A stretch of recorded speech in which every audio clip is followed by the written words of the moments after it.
Long ago in the land of Israel, the people had once again turned away from God, and because of their disobedience, he allowed their enemies, the mighty Philistines, to rule over them. The Israelites groaned under oppression, longing for a Savior, but little did they know their deliverance would come from a child unlike any other. In a quiet town, a woman who had never been able to bear children received an unexpected visitor, an angel of the Lord. This divine messenger brought a prophecy.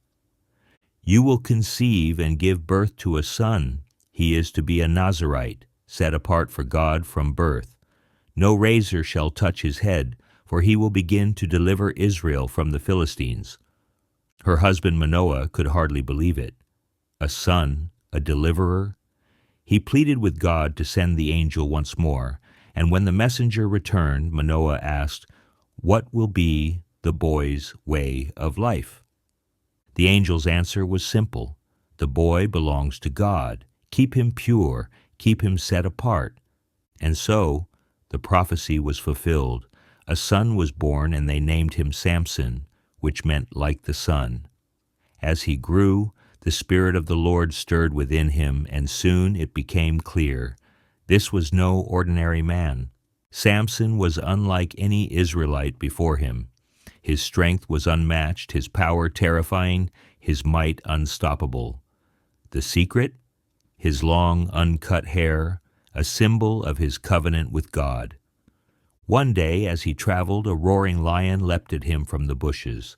But before Samson could even think, his hands moved on their own, and with bare fingers, he tore the lion apart as if it were nothing but cloth. The power of God surged through his veins, but while Samson's body was strong, his heart was weak. He had a taste for danger and an even greater taste for forbidden love.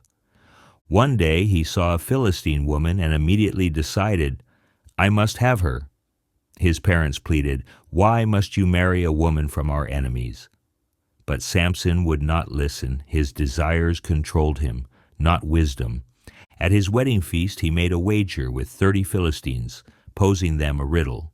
But when they couldn't solve it, they threatened his new wife, forcing her to betray Samson and reveal the answer.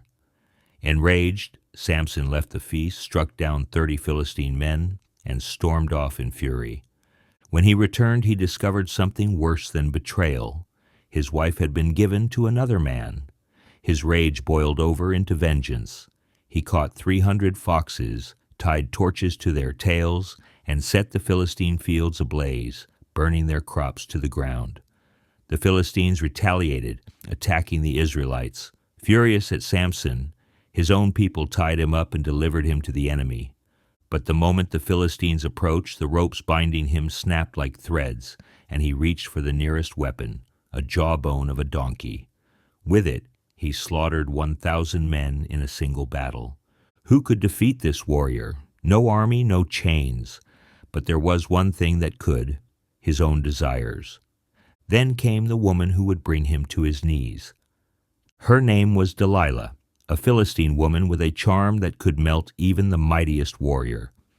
The Philistine rulers saw an opportunity, offering her silver beyond her wildest dreams if she could uncover the secret of Samson's strength. And so the game began. "Tell me, Samson," she cooed, "what makes you so strong?" He teased her with lies. "If I am tied with fresh bowstrings, I will be weak. If I am bound with new ropes, I will be powerless. If my hair is woven into a loom, I will lose my strength." Each time she tested him, and each time he broke free effortlessly. But Delilah was relentless. Day after day she begged, she pleaded, she wore him down, and finally, exhausted, Samson gave in. "No razor has ever touched my head," he confessed, "for I am a Nazirite, dedicated to God. If my hair is cut, my strength will leave me." That night, as Samson slept, Delilah took a razor and shaved away his 7 locks of hair. When the Philistines came upon him, he awoke, ready to fight. But something was different. The strength was gone. The power had left him. God was no longer with him. The Philistines seized him, gouged out his eyes, and dragged him to Gaza. The mighty Samson, the warrior of Israel, was now blind, weak, and imprisoned. Time passed. Samson, now blind and humiliated, was forced to grind the grain like a slave. But what the Philistines did not notice was this: his hair had begun to grow again. One day, they brought him to their great temple, a massive structure where thousands of Philistines gathered to celebrate their false god. They mocked Samson, laughing at how the mighty had fallen, and in that moment Samson prayed, "Sovereign Lord, remember me. Strengthen me just once more, so that with one final act I may take vengeance on my enemies." A young servant led him to the two main pillars that held the temple up. With all his remaining strength, he pushed with everything he had. The pillars cracked, the stones trembled, the temple collapsed, crushing everyone inside, including Samson himself. In death, he killed more enemies than he ever had in life. The mighty Samson had fallen, but his mission was fulfilled. This story shows us that Samson's strength was meant to be a tool for deliverance, but he often used it for personal revenge. We must use our gifts for God's purpose, not our own. Samson thought he could play with fire and not get burned, but his repeated compromises led to his downfall. What we tolerate today may destroy us tomorrow. Samson could defeat an army but not his own desires. The devil knows where we are weak and will attack there first. We must be vigilant and guard our hearts. Even in his lowest moment, Samson turned back to God.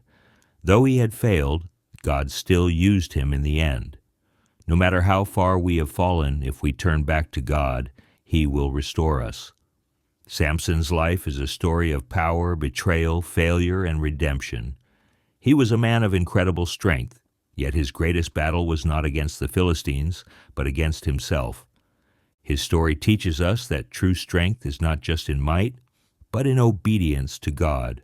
Will we be like Samson, using our strength recklessly, or will we surrender to God, using our gifts for His glory? The choice is ours. Don't forget to subscribe to our channel for more engaging Bible stories and lessons. Hit the notification bell so you won't miss our next video.